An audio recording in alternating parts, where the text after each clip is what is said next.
মানে সাবজেক্ট সম্পর্কে primary idea থাকা দরকার যে ল্যাটিস ডাইনামিক্স পড়তে যাচ্ছি মানে কি।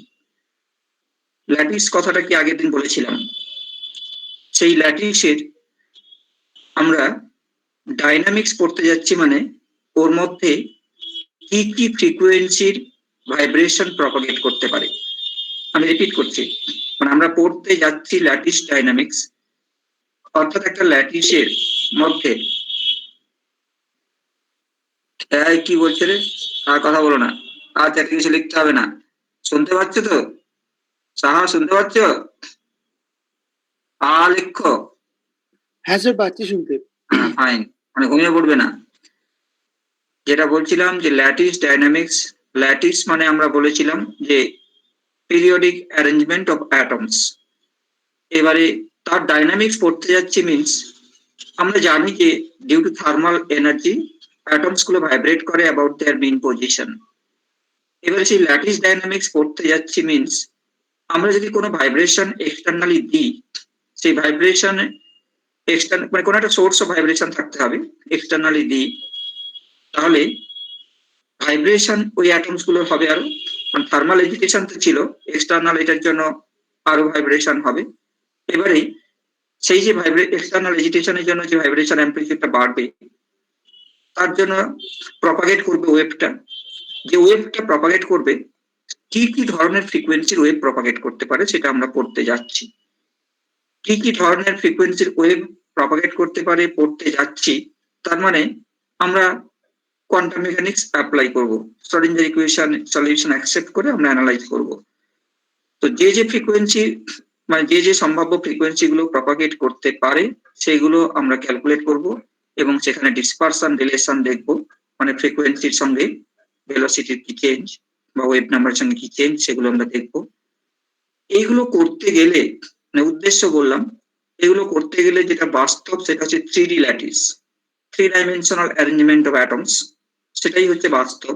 বাট তাতে ক্যালকুলেশনটা অনেক লেন্দি হয়, সেই জন্য আমাদের সিলেবাস এরকমই রয়েছে 1 ডাইমেনশনাল ল্যাটিস নিয়ে ক্যালকুলেশন করা, সেখান থেকে যে আইডিয়া পাওয়া যাবে that can be generalize to 3D situation. যেমন আমরা কোয়ান্টাম মেকানিক্সে 1D বক্স দিয়ে ক্যালকুলেশন গুলো করি, কোয়ান্টাম মেকানিক্সে যখন আমরা 1 ডাইমেনশনাল পোটেনশিয়াল ধরে নিয়ে ক্যালকুলেশনস গুলো করি সেখান থেকে যে কনক্লুশনস গুলো পাওয়া যায় সেগুলোকে আমরা জেনারেলাইজ করতে পারি 3D কেসে। এখানেও সিমিলারলি আমরা ক্যালকুলেশনসটা করব 1 ডাইমেনশনাল ল্যাটিস ধরে নিয়ে। ফার্স্ট পয়েন্ট, 1 ডাইমেনশনাল ল্যাটিস মানে একটা অ্যাক্সিস বরাবর অ্যাটমস গুলো, অ্যাক্সিস বরাবর বা তার প্যারালাল লাইন বরাবর অ্যাটমস গুলো অ্যারেঞ্জড আছে অ্যাসিউম করব। নেক্সট যেটা আসছে যে সেই যে অ্যাটমস গুলো একটা অ্যাক্সিস বরাবর, ধরলাম এক্স অ্যাক্সিস বরাবর অ্যারেঞ্জড আছে, সবগুলো যদি আইডেন্টিক্যাল হয় তাকে আমরা বলছি মনো অ্যাটমিক ল্যাটিস, 1 ডাইমেনশনাল মনো অ্যাটমিক ল্যাটিস। আমি আবারও বলছি আমরা ক্যালকুলেশন করতে যাচ্ছি for 1 dimensional mono atomic lattice, অর্থাৎ সবগুলো অ্যাটমস আইডেন্টিক্যাল, প্রত্যেকটা মাস ধরবো স্মল এন। তারপরে আমরা ডায়াটমিক ল্যাটিস ধরবো।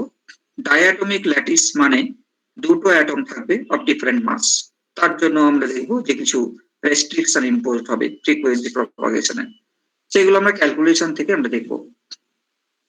ঠিক আছে, আমি এবার স্ক্রিন শেয়ার করছি।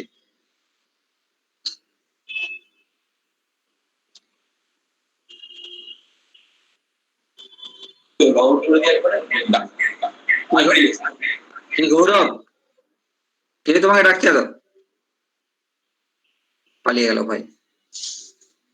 না না দাদা, একটু ডিসকানেকশন হয়ে গেছিল। তোমার বাড়িতে চিৎকার চেঁচামেচি হচ্ছে, ডিসকানেকশন কি? হ্যাঁ, হোস্টেলে আছি এখন। তা হোস্টেলে কে কথা বলছে? না দাদা, এই চার্জে দেওয়া ছিল, চার্জে হুট করে লেগে গেছে, এটা অডিও অন হয়ে গেছে। আচ্ছা ঠিক আছে, আর কথা বলতে হবে না। তো যেটা বলছিলাম যে আমরা পড়তে যাচ্ছি 1 ডাইমেনশনাল মনো অ্যাটমিক ল্যাটিস। এবারে যে কথাগুলো প্রথমে ইন্ট্রোডাকশনে রয়েছে সেটা একটু দেখে নাও। বললাম তো এগুলো যে প্রত্যেকটা মাস এম, আর আমাদের একটা অ্যাসাম্পশন যেখানে থাকবে যে মাসগুলোর মধ্যে যে ল্যাটিস পয়েন্ট গুলোতে অ্যাটমস গুলো রয়েছে, আবার বলছি পিরিয়ডিক অ্যারেঞ্জমেন্ট অফ অ্যাটমস রয়েছে, দুটো অ্যাটমের মধ্যে একটা সার্টেন ডিস্টেন্স রয়েছে, ধরলাম a, small a is the distance between two consecutive atoms. এই যে দুটো অ্যাটমের মধ্যে একটা ইন্টারঅ্যাকশন ফোর্স রয়েছে, that can be replaced equivalently by a spring connected between the atoms of spring constant k. আবার বলছি, this is a representation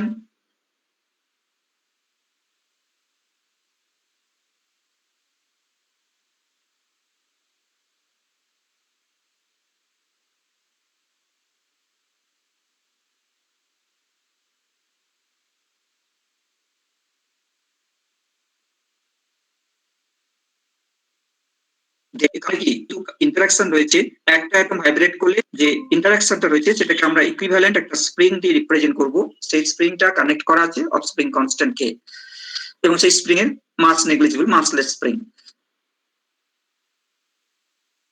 homogeneous medium, নিশ্চয়ই বুঝতে পারছো যে হোমোজিনিয়াস আর নন হোমোজিনিয়াস কি সেন্সে আমরা বলছি। অ্যাকচুয়ালি আমরা কোন চোখে দেখছি তার উপর ডিপেন্ড করবে। আমরা যদি ক্রিস্টালটাকে, একটা ক্রিস্টাল ব্লক দেওয়া আছে যেখানে পিরিয়ডিসিটি পারফেক্ট রয়েছে, আমরা যদি বাইরের থেকে দেখি আমাদের মনে হতে পারে যে ওটা একটা হোমোজিনিয়াস মিডিয়াম বাইরের থেকে দেখলে। বাট ইন্টারনালি যদি দেখি, অ্যাটম গুলোর মধ্যে একটু স্পেস রয়েছে, অ্যাটমিক স্পেসিং রয়েছে, সো দ্যাট কনস্টিটিউট ইনহোমোজিনিয়াস মিডিয়াম। এবারে আমরা ক্যালকুলেশনে আসছি। Consider the equilibrium state of the atoms. Equilibrium state of the atoms মানে যখন অ্যাটম গুলো তাদের রেসপেক্টিভ মিন পজিশনে থাকবে সেটাকে আমরা বলছি equilibrium state. Equilibrium state of the atoms situated at equally spaced sites represented by n-1 n+1। ছবিটা দেখো, নিচে ছবিটা দেখো তাহলে বুঝতে পারবে। এইখানে আমার কার্সারটা যেখানে মুভ করাচ্ছি, এখানে দেখো, এখানে n হচ্ছে, আমি যেখানে কার্সারটা মুভ করাচ্ছি বা এখানে যেখানে মার্ক করছি, এই যে n রয়েছে, এই n হচ্ছে nth অ্যাটম, তারপরেটা n+1, তারপরেটা n+2, তাহলে অবভিয়াসলি তার আগেরটা হচ্ছে n-1 n-2 হবে। আমি রিপিট করছি, ল্যাটিসের মধ্যে মানে আমরা ওয়ান ডাইমেনশনাল ল্যাটিস কনসিডার করেছি, অ্যাটমস গুলো সব প্লেস করা রয়েছে along x axis or parallel to it. এবারে n এখানে রয়েছে nth অ্যাটম, nth অ্যাটমটা ধরলাম এটা, তাহলে তার ডান দিকে রয়েছে n+1, বাঁ দিকে রয়েছে n+1 অ্যাটম।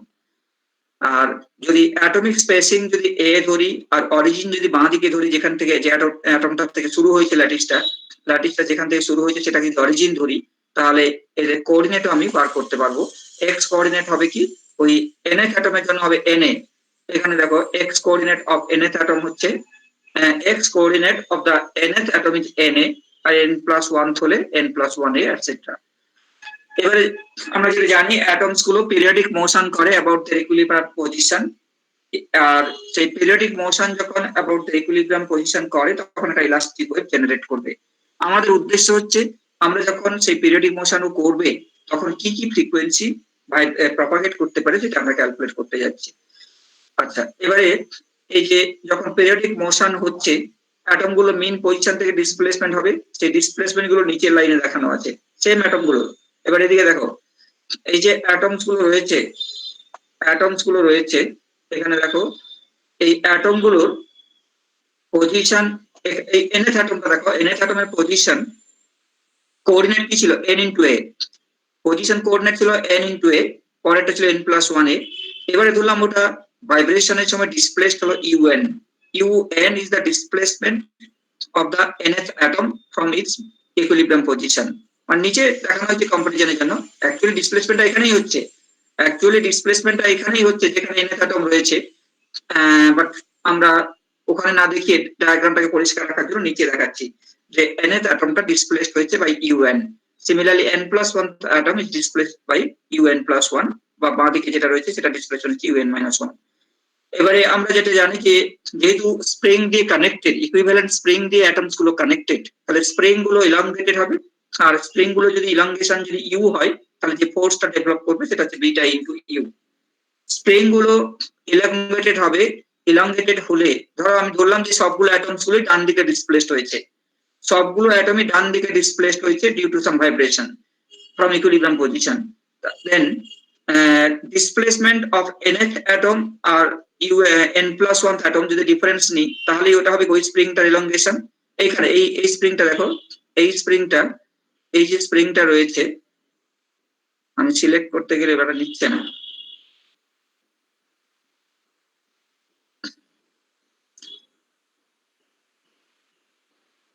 আচ্ছা থাক, নিচ্ছে না। এখানে দেখো nth অ্যাটম আর n+1 অ্যাটম, ডিসপ্লেসমেন্ট হচ্ছে un আর un+1। তাহলে যে কানেক্টিং স্প্রিংটা রয়েছে সেই কানেক্টিং স্প্রিং এর ইলংগেশন কত হবে? un+1 minus un+1 minus un। Similarly বাঁ দিকের যে স্প্রিংটা তার ইলংগেশন হবে un minus un-1। So force is beta into elongation, spring elongation U যদি ধরি তাহলে সেটা হচ্ছে un+1 minus un। So force acting on nth atom is beta into un+1 minus un minus beta into un minus un-1। এটা নিয়ে কারো কিছু objection নেই তো? যদি কারো কিছু বলার থাকে বলবে। অ্যাটমস গুলো ডিসপ্লেসড হয়েছে, তাহলে ফোর্স যেটা মানে স্প্রিং এ ডেভেলপ করবে, ইকুইভ্যালেন্ট কানেক্টিং স্প্রিং এ যে ফোর্সটা ডেভেলপ করবে সেটা হচ্ছে F equal to কি ছিল? K into x।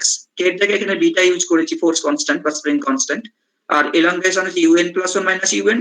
আর বাঁ দিকে স্প্রিংটা সে উল্টো দিকে ফোর্স দেবে, তার জন্য minus beta un minus un-1। So this gives you total force developed, total force acting on the atom, nth atom is beta un+1 minus plus un-1 minus 2un।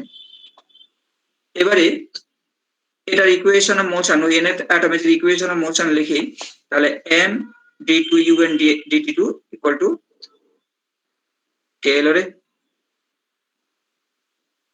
এখন কে এলো? থাক, তাকে নেওয়া উচিত কি? রণজিৎ দাস আধা।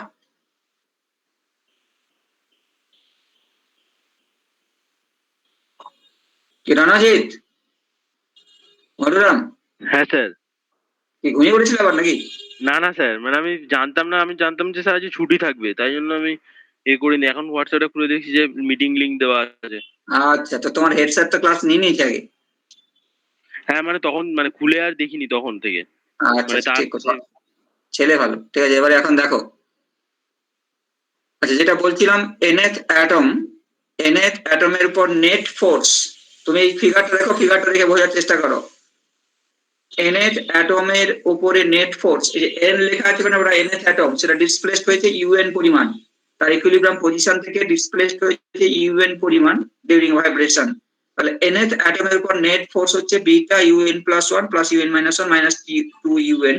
তাহলে তার যে ডিফারেন্সিয়াল ইকুয়েশন অফ মোশন হচ্ছে এইটা, ইকুয়েশন 1। ইকুয়েশন 1 হচ্ছে তার ইকুয়েশন অফ মোশন। এটার সলিউশন আমরা হারমোনিক সলিউশন এটা নিচ্ছি, E0 e to the power i omega t minus kx। x হচ্ছে এখানে na, কারণ ওটা কোঅর্ডিনেট হচ্ছে na। আবার বলছি, তাহলে ওই nth অ্যাটমটার সলিউশন যেটা বেরোবে সেটা হচ্ছে un মানে ওর যেটা ডিসপ্লেসমেন্ট হয়েছে, un যেটা ডিসপ্লেসমেন্ট হয়েছে equal to u0 e to the power i omega t minus kx, যেটা হয় x এর জায়গায় n into a, because its x coordinate is n into a। Similarly for n+1th and n-1th atoms, and n-1th atoms, তাহলে n+1th অ্যাটমের জন্য একটু যাচ্ছে, দেখো n+1th অ্যাটমের জন্য সলিউশন যদি লিখি তাহলে দিস ইজ দ্য সলিউশন, মানে ওই সিম্পলি un এর n টাকে রিপ্লেস করছি n+1 দিয়ে, আর পরে n-1 টা বাঁ দিকেরটা n-1 অ্যাটমের জন্য সলিউশন আছে। এটা রিপিট করছি, this is the net force F equal to এটা, তার করসপন্ডিং ডিফারেন্সিয়াল ইকুয়েশন লিখে সলিউশন হচ্ছে un equal to u0 e to the power i omega t minus kna।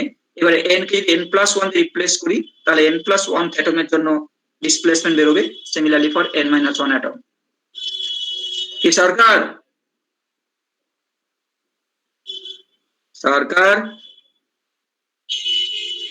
নেই? সরকার? হ্যাঁ স্যার। কোথায় ছিলে কোথায়? স্যার আমি আমি আমি হলো আজকে একটু হয়তো ছুটি আছে, আমি ভুল বুঝতে পারিনি আজকে। এখন আমি ফোন নেট এখন খুললাম দিয়ে দেখছি। আচ্ছা ছেলে ভালো, ঠিক আছে ঠিক আছে, বুঝে গেছি। এরকম আর ভাববে না, এখন থার্ড ইয়ার হয়ে গেছো, যতক্ষণ পর্যন্ত কোনো ইনস্ট্রাকশন না থাকে তখন কিছু ভেবে নেবে না। আচ্ছা un আর un+1 un-1, ঠিক আছে। সরকার আর দাস তোমরা একটু করে নোটটা পোস্ট করে দেবো, ওরা থেকে পড়তে থাকবে। মানে যেগুলো ডিসকাস করে দিচ্ছি আর রিপিট করছি না, সেগুলো নিজেরা পড়বেন ওর থেকে। সলিউশন যেটা বেরোলো UN plus one UN minus one, ওগুলোকে আমি বসাবো ওই ডিফারেন্সিয়াল ইকুয়েশনে। ডিফারেন্সিয়াল ইকুয়েশনে বসিয়ে যেমন আমরা করে থাকতাম ওই ট্রায়াল সলিউশন নিয়ে, হারমোনিক সলিউশন আমরা ধরে নিই, যেমন ডিফারেন্সিয়াল ইকুয়েশনে বসিয়ে আমরা রেস্ট্রিকশন পেতাম, এখানে সেরকম। তাহলে এই UN plus one UN minus one বসাবো ওখানে ইকুয়েশন ওয়ানে। ইকুয়েশন ওয়ানে এগুলো সব বসিয়ে যেটা আসবে, দেখেই বুঝতে পারছো এটাকে দুবার ডিফারেন্সিয়েট করতে হবে, মানে ওমেগা স্কোয়ার আসবে, মানে তারপরে আলটিমেটলি ইউএন যেটা থাকবে সেটা বোথ সাইড থেকে কেটে যাবে। আবার বলছি এইখানে ইউএন এর ভ্যালু হচ্ছে e0 i omega t minus k n এ, সেটা দুবার ডিফারেন্সিয়েট করলে এখানে কোএফিসিয়েন্ট মাইনাস ওমেগা স্কোয়ার আসবে। রাইট হ্যান্ড সাইডে UN plus one UN minus one এগুলো যদি বসাই, ইউএন এগুলো যদি বসিয়ে সিম্পলিফাই করলে আলটিমেটলি ওই e to the power i omega t minus k n a, ওগুলো e to the power i omega t টার্মটা কেটে যাবে, ওই কে এ গুলো থাকবে। সো রাইট হ্যান্ড সাইডে beta E to the power I k minus two plus e to the minus two i k. এটা নিজেরা চেক করে দেখো, মানে বসালে এই রেজাল্টটা থাকবে, মানে e to the power i omega t টার্মটা বোথ সাইড থেকে কেটে যাবে। So beta e to the power I k minus 2 plus e to the power minus I k, which can be rearranged as e to the power I k by 2 minus e to the power minus k by 2 whole square. এগুলো plane simplification, কিছুটা algebra আছে এখানে। আবার বলছি equation 1টা হচ্ছে differential equation of nth atom when it is displaced by a distance un from its equilibrium position, তার corresponding solution নিয়ে আমরা যে ইকুয়েশনে অ্যারাইভ করছি minus M omega square equal to beta E to the power I K by two minus E to the power minus I K by two whole square. এবারে আমরা জানি যে এই জিনিসটা হচ্ছে sine theta by twice I, actually sine theta equal এই জিনিসটা by twice I. এই যে ব্র্যাকেটের মধ্যে যেটা রয়েছে ই টু দি পাওয়ার এই জিনিসটা গোলমাল হচ্ছে, মার্ক করতে গেলে সহজে নিচ্ছে না। আচ্ছা আমি কার্সারটা যেখানে মুভ করাচ্ছি দেখো এইখানে e to the power I K by two minus E to the power minus I K by two, এই জিনিসটা হচ্ছে twice i sine K by two, because sine theta equal to তোমরা জানো e to the power i theta minus E to the power minus i theta by twice i. তাহলে সেটাকে বসালাম, বসিয়ে simplify করার পরে ওমেগা যেটা বেরোচ্ছে plus minus root over 4 beta by M sine K by two, omega equal to plus minus root over 4 beta by M sine K by two. আচ্ছা তার মানে ওমেগা, সম্ভাব্য ওমেগা গুলো আমরা যেটা পাচ্ছি সেটা আমরা দেখছি সাইন ফাংশন, মানে যে ফ্রিকোয়েন্সিতে অ্যাটমস গুলো ভাইব্রেট করতে পারে, যে ফ্রিকোয়েন্সিতে অ্যাটমস গুলো ভাইব্রেট করতে পারে সেটা হচ্ছে সাইন ফাংশন অফ কে। এবারে আমরা কিছু অ্যাসাম্পশন করব, কিছু সিম্পলিফিকেশন করব। তার জন্য আমরা স্টিফনেস, লঙ্গিটিউডাল স্টিফনেস আর ডেনসিটি নিয়ে আসছি, মানে linear density mass per unit length. তাহলে c equal to beta a, বিটাটা কি ছিল নিশ্চয়ই মনে আছে, বিটা ছিল কি force constant, force constant per unit length কে বলা হয় কি স্টিফনেস।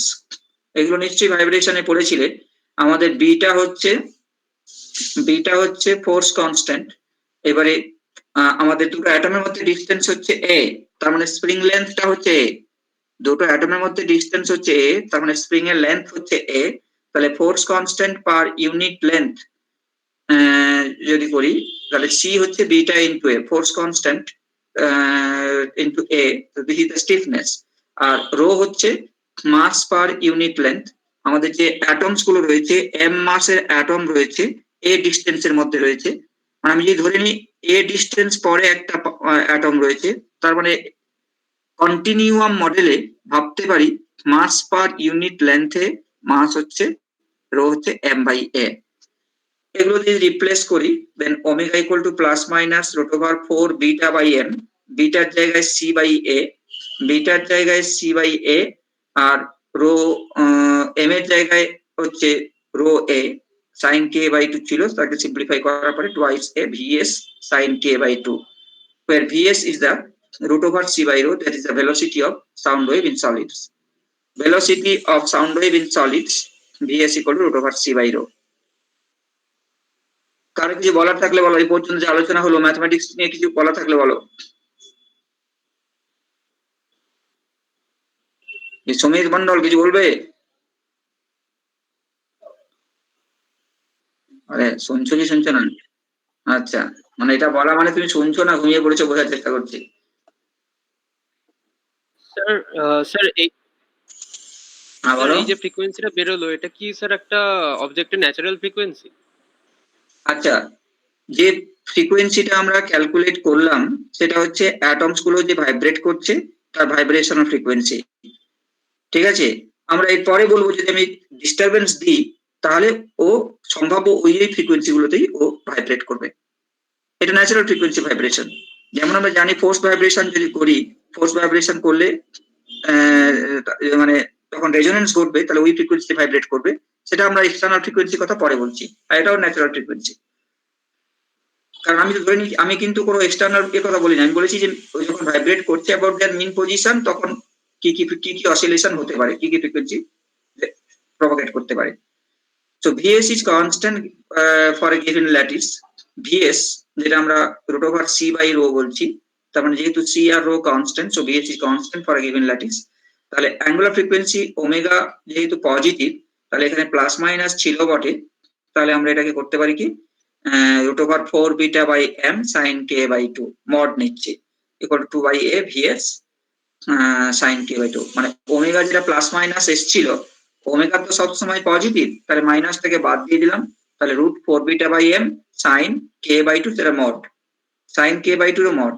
তাহলে আর যদি আমি নিচেরটার ফর্মুলাটা যদি নিই তাহলে 2 by A VS mod sine K by 2, মানে ইকুয়েশন 5 থেকে লিখতে পারি ওমেগা এটা, অথবা নিচে যেটা সিম্পলিফাই করে ইন টার্মস অফ ভিএস, মানে একই ওমেগাকে ইন টার্মস অফ ভিএস যখন রিপ্লেস করছি 2 by A VS sine K by 2। এবার এটাকে আমরা বলছি ডিসপারশন রিলেশন। নিশ্চয়ই মনে আছে ডিসপারশন রিলেশন আমরা মানে ওমেগা আর কে এর রিলেশনটাকে আমরা বলি ডিসপারশন রিলেশন। মানে ফ্রিকোয়েন্সি এখানে অ্যাঙ্গুলার ফ্রিকোয়েন্সি ওমেগা আর কে হচ্ছে ওয়েভ ভেক্টর বা propagation vector 2 pi by lambda, তাদের মধ্যে যে রিলেশন সেটা আমরা দেখছি পিরিয়ডিক রিলেশন। এবারে সেটাকে যদি গ্রাফে রিপ্রেজেন্ট করি, graphical representation is as shown in figure. Omega versus k, omega versus k আমি যদি প্লট করি তাহলে যেহেতু মড আছে, সাইনের এখানে মড রয়েছে, সেই জন্য দুদিকেই ওটা পজিটিভ হয়ে গেছে। মানে কে পজিটিভ আর নেগেটিভ আমি যদি কনসিডার করি, মানে এটা রেঞ্জের মধ্যে কনসিডার করছি 0 to pi by A, K 0 to pi by এর মধ্যে যখন কনসিডার করছি, নিশ্চয়ই বুঝতে পেরেছি পাই বাই এ কেন। পাই বাই এ যদি করি কে এর ভ্যালু, মানে এই যে বাউন্ডারি টেনেছি, বাউন্ডারি লাইন টেনেছি, সেখানে কে এর ভ্যালু হচ্ছে পাই বাই এ, কারণ কে যদি পাই বাই এ হয় তাহলে সাইনের ম্যাক্সিমাম ভ্যালু আসছে। পাই বাই এ বসালে তাহলে সাইন পাই বাই 2 1, কারণ ম্যাক্সিমাম ভ্যালু, তারপরে আবার ডিক্রিজ করতে শুরু করবে। সুতরাং এটা একটা সাইকেল, ম্যাক্সিমাম ভ্যালু 0 থেকে শুরু করে ম্যাক্সিমাম ভ্যালু পর্যন্ত। সিমিলারলি যেহেতু এটা মড আছে মাইনাস, আমি যখন মাইনাস ভ্যালু বসাবো কে, তখন সেটা পজিটিভ সাইডেই থাকবে। এবারে এটা নিয়ে আমরা দুটো স্পেশাল কেস আলোচনা করতে যাচ্ছি। মানে ওমেগা ভার্সাস কে যেটা আমরা দেখলাম তার গ্রাফিক্যাল রিপ্রেজেন্টেশন, এটা ডিসপারশন রিলেশন দেখলাম। এবারে আমরা দুটো স্পেশাল কেস কনসিডার করতে যাচ্ছি। At very low frequency, very low frequency যদি হয় তাহলে k tends to 0। Very low frequency মানে ল্যামডা হচ্ছে ভেরি লার্জ, তাহলে k 2 pi by lambda tends to 0, সেক্ষেত্রে সাইন কে বাই 2 কে আমি কে বাই 2 রিপ্লেস করতে পারি, তখন ওমেগা হয়ে যাবে ভিএস ইন্টু কে। দেখো সিম্পলিফাই করছি, omega equal to by A VS sine K by 2 টা k by 2, so vs into k, so vs equal to omega by k, vs omega by k which is the phase velocity of the wave, because omega by k we know phase velocity, নিশ্চয়ই মনে আছে phase velocity ছিল omega by k আর group velocity হচ্ছে d omega d k. So omega by K the phase velocity of the wave, আর group velocity calculate করি d omega d k that will also be the same, so vg equal to vs, and vg equal to vs, so also vp. So for lambda tends to infinity, that is long wavelength, for lambda tends to infinity, long wavelength or frequency tends to 0, we have vg group velocity equal to the phase velocity equal to vs, which is constant. Vs টা আমরা একটু আগে বার করেছিলাম, vs equal to root over c by rho, vs equal to root over c by rho, which is constant for a given lattice. তার মানে আমাদের যদি lambda যদি টেন্ডিং টু ইনফিনিটি হয় তাহলে কোনো ডিসপারশন হচ্ছে না। আবার বলছি ল্যামডা যদি ভেরি লার্জ হয় বা very low frequency. Very low frequency means lambda very large. In that case, we have Vg equal to Vs equal to Vp. So the result is similar to that for a homogeneous and continuous line. আমরা তো line নিয়েছিলাম এই জন্য বলছি homogeneous continuous হলে সেখানে dispersion হয় না। এবারে আসছি হাই ফ্রিকোয়েন্সি তখন lambda small, high frequency lambda small, then phase and group velocities will be different. Phase velocity তো ওমেগা বাই কে, আমাদের একটু আগে দেখো ওমেগার ফর্মুলা হচ্ছিল এটা, ওমেগা হচ্ছে 2/a vs sin k by 2 mod। আবার বলছি omega is 2/a vs sin k by 2। এবারে আমি যদি ফেজ ভেলোসিটি ক্যালকুলেট করি তাহলে omega by K, phase velocity is omega by K 2va by ks k sin k by 2, আর group velocity d omega d K differentiate করলে vs cos k by 2। Repeat করছি, আমাদের যে vs এর যে formula, ওমেগার যে formula 2/a vs sin k by 2, সেখান থেকে পাচ্ছি দুটো জিনিস, যে vp equal to omega by k equal to এটা, আর group velocity vg equal to d omega d k, সেটা হচ্ছে এটা। মানে এটা সব যে কোনো ফ্রিকোয়েন্সি ভ্যালিড, এই ফর্মুলা দুটো যে কোনো ফ্রিকোয়েন্সি ভ্যালিড। এবারে যদি আমি বলি যে আমি উপরে যেটা করেছিলাম সেটা হচ্ছে কে টেন্ডিং টু 0 করে আমরা এই রেজাল্ট পেয়েছিলাম।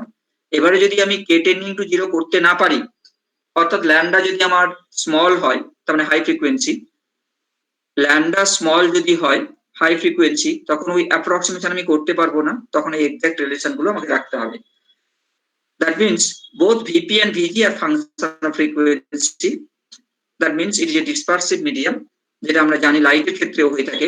লাইট যখন প্রপাগেট করে তখন রিফ্র্যাক্টিভ ইন্ডেক্স ফাংশন অফ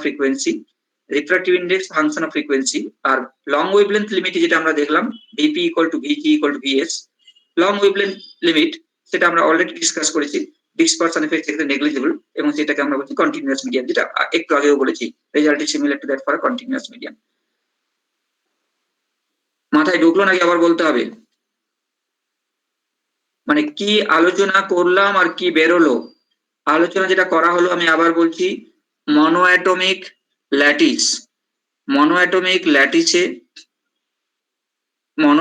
ল্যাটিসের মধ্যে ওয়ান ডাইমেনশনাল আমরা যখন কোনো ডিস্টারবেন্স কনসিডার করব, তাতে যে অ্যাটমস গুলো যে ডিসপ্লেসমেন্ট হবে, তাতে যে ফ্রিকোয়েন্সি যেতে পারে, সেই ফ্রিকোয়েন্সি যেটা প্রপাগেট করতে পারে, সেই ফ্রিকোয়েন্সির একটা রিলেশন আমরা বার করলাম, ওমেগার ফর্মুলা বার করলাম। সেই ওমেগাটা আমরা দেখছি যে function of K, function of wave number, মানে পিরিয়ডিক ফাংশন। এবার যেহেতু মড আছে সেই জন্য গ্রাফটা এরকম হয়েছে। আর যদি আমি অ্যাপ্রক্সিমেশন করি যে low frequency limit, that means very long wavelength, সেক্ষেত্রে ইন্ডিপেন্ডেন্ট হয়ে যাচ্ছে Vg equal to Vs, so also phase velocity equal to Vs, that is constant। যেটা হচ্ছে এক্সট্রিম কেস, সেটা কিন্তু এখানে গ্রাফে প্রেজেন্ট করা নেই, সেটা এক্সট্রিম কেস। সেক্ষেত্রে k tends to 0 মানে বুঝতেই পারছো, মানে close two origin, k tends to 0 মানে ক্লোজ টু অরিজিন। সেক্ষেত্রে Vg equal to Vs equal to Vp হচ্ছে, সেটাকে আমরা বলছি similar to that for a homogeneous continuous medium. আর ইন জেনারেল হায়ার ফ্রিকোয়েন্সি বা ইন জেনারেল আমাদের Vp ইকুয়াল টু Vg হচ্ছে না, সেক্ষেত্রে Vp Vg দুটোই হচ্ছে function of K, function of wave number, which is the dispersion relation, যেটা লাইটের সঙ্গে আমরা কম্পেয়ার করতে পারি। এখানে আরেকটা কথা বলছি, এই যে -π/a থেকে +π/a, এই যে রেঞ্জটাকে বলা হবে ব্রেলুয়া জোন। তোমাদের ক্রিস্টাল স্ট্রাকচার যিনি পড়াবেন তিনি ব্রেলুয়া জোন ইন্ট্রোডিউস করবেন রেসিপ্রোকাল ল্যাটিস নিয়ে। তো জাস্ট মানে ব্রেলুয়া, BRILLOUIN, আমি এটা বললাম এই কারণে সলিড ফিজিক্সের বিভিন্ন জায়গায় ব্রেলুয়া জোন কথাটা আসবে। যেমন আমি যখন পরের দিন ডায়াটমিক ল্যাটিস কনসিডার করব, তখন ব্রেলুয়া জোনটা আবার ইউজ করব। আবার মানে এখনই এটা ডিটেলসে লাগবে না, শুধু এইটুকু মনে রাখো যে এই রেঞ্জটা -π/a থেকে +π/a, মানে কে ভ্যালু তো অনেক রকম হতে পারে। কে এর এই ভ্যালুটা, মানে কে এর এই ভ্যালুটা সিলেক্ট করেছি কারণ হচ্ছে সাইনটা ম্যাক্সিমাম হচ্ছে ওখানে +π/a বা -π/a তে। তাহলে কে এর এই ভ্যালুর জন্য, মানে যার জন্য ওমেগাটা ম্যাক্সিমাম, বুঝতে পারছো নিশ্চয়ই, ওমেগাটা ম্যাক্সিমাম হয়েছে কে এর এই দুটো ভ্যালুর জন্য, +π/a বা -π/a, ওমেগা ম্যাক্সিমাম। এই ম্যাক্সিমাম ওমেগা হওয়ার জন্য যে রেঞ্জ অফ কে বা range of wavelength, range of k মানে রেঞ্জ অফ ওয়েভলেন্থ, সেটাকে আমরা বলছি ব্রেলুয়া জোন।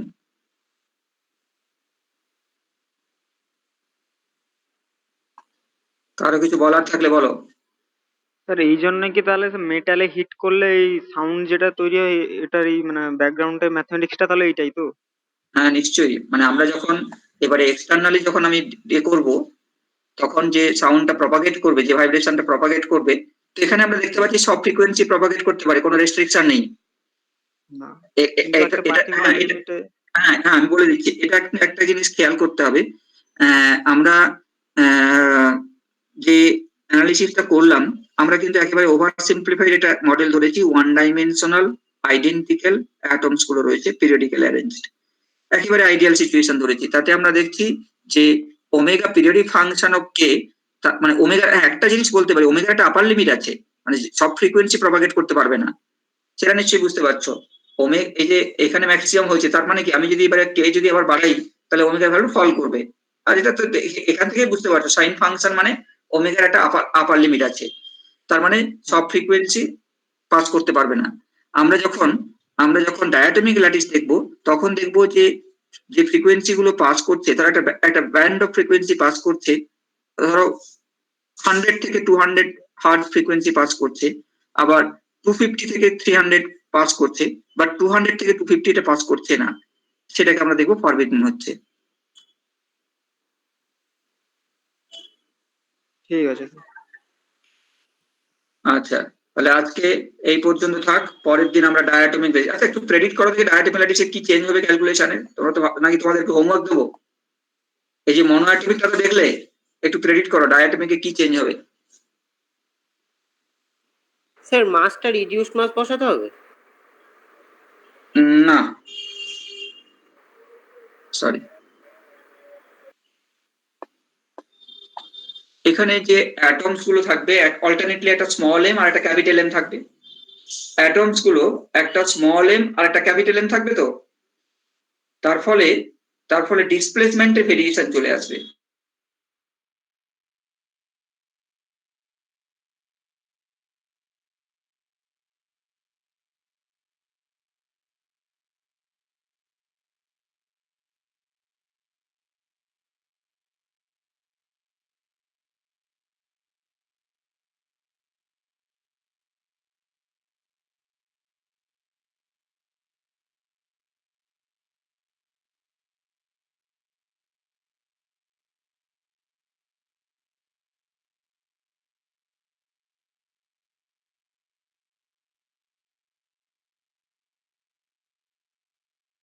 ক্যালকুলেশনটা দেখবো, তোমরা এটা আমি কি এটা পাঠাবো নাকি নিজেরা বই থেকে পড়বে? এখন এটা পাঠাবো নাকি পরে একসঙ্গে সব পিডিএফ করে পাঠাবো? পাঠিয়ে দিন স্যার। আর কোন বই থেকে পড়বো?